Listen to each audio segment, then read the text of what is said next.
Hello প্রিয় শিক্ষার্থীরা, আসসালামু আলাইকুম সবাইকে। সবাই কেমন আছো? আশা করছি প্রত্যেকে ভালো আছো। আজকে আবারও তোমাদের জন্য নতুন একটি ভিডিও নিয়ে আসলাম। এইচএসসি 2024 আর মাত্র কিছুদিন, অর্থাৎ সামনে তোমাদের রেজাল্টটা প্রকাশ করা হবে। এরই মধ্যে শিক্ষা বোর্ড থেকে তোমাদের জন্য আসলে 3টি দুঃসংবাদ জানিয়ে দেওয়া হয়েছে। আজকের ভিডিওটি কেউ মিস করবে না, সবাই সম্পূর্ণ দেখো, তাহলে আশা করছি তোমরা সম্পূর্ণ বিষয়টা বুঝতে পারবে। ভিডিওটা শুরু করব তার আগে তোমাদের কাছে রিকোয়েস্ট, তোমরা যারা এই চ্যানেলটা একদমই নতুন রয়েছে, চ্যানেলটাকে সাবস্ক্রাইব করেনি তারা এখনই চ্যানেলটাকে সাবস্ক্রাইব করে নোটিফিকেশন হলে ক্লিক করে দাও। আর যারা আগে থেকে চ্যানেলটাকে সাবস্ক্রাইব করে রাখছো তাদেরকে অনেক অনেক ধন্যবাদ। তো চলো আজকের ভিডিওর মূল আলোচনায় যাওয়া যাক। এইচএসসি পরীক্ষা 2024 ইতিমধ্যে তোমাদের রেজাল্টটা প্রকাশের প্রস্তুতির কাজ চলছে। বিশেষ করে প্রথম দিক দিয়ে যে পরীক্ষাগুলো হয়েছিল এবং সেই খাতাগুলো কিন্তু মূল্যায়ন করে ইতিমধ্যে কিন্তু বোর্ডে নাম্বার পাঠিয়ে দেওয়া হয়েছে এবং কিন্তু বেশ কয়েকটি সাবজেক্টের কিন্তু রেজাল্টটা প্রস্তুত করেছে। এখন যে পরীক্ষাগুলো বাতিল করেছিল, অর্থাৎ সাবজেক্ট ম্যাপিংয়ের মাধ্যমে নাম্বার দেওয়া হবে, সেই রেজাল্টগুলো তারা প্রস্তুত করতেছে। ইতিমধ্যে কিন্তু যে রেজাল্টগুলো প্রস্তুত করছে সেখান থেকে কিন্তু অনেকেই রেজাল্ট ফেল পেয়েছে, অনেকেই কিন্তু ফেল করেছে। এটা তোমাদের জন্য খুবই দুঃসংবাদ।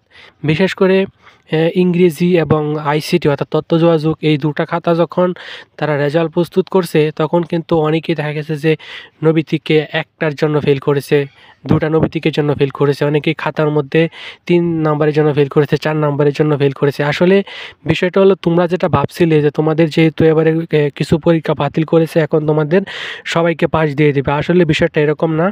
তোমরা যে পরীক্ষাগুলোর মধ্যে অংশগ্রহণ করেছো, যে পরীক্ষাগুলো দিয়েছো, সেই পরীক্ষাগুলোতে তোমাদেরকে মূল্যায়ন করা হবে। সেই পরীক্ষাগুলোতে যদি তুমি ফেল করো তাহলে তোমার রেজাল্টটা ফেল আসবে, সেই পরীক্ষাগুলোতে যদি তুমি পাস করো তাহলে তোমাদের রেজাল্টটা পাস আসবে। আর যে পরীক্ষাগুলো বাতিল করেছে সেই পরীক্ষাগুলোর সাবজেক্ট ম্যাপিং অর্থাৎ করোনাকালীন সময়ে যে নিয়ম অনুযায়ী রেজাল্ট তৈরি করেছিল সেভাবে রেজাল্ট তৈরি করবে। সেক্ষেত্রে কিন্তু সবাই পাস না, কিছু ফেল করবে, কিছু পাস করবে, একজনের পয়েন্ট এক এক রকম হবে। আসলে এটা ওটু পাসও না, আবার এও না, এটা একটি নতুন নিয়মে কিন্তু এবারে রেজাল্টটা তৈরি করা হচ্ছে। তোমরা অনেকে বলছিলে যে সাবজেক্টেই তোমাদের সাবজেক্ট ম্যাপিং করে নাম্বার দেওয়া হোক, এটা আসলে কোনোভাবে সম্ভব হয়নি। এটা তোমাদের জন্য খুবই দুঃসংবাদ যে তোমাদের সকলকেই পাস দেওয়া হবে না।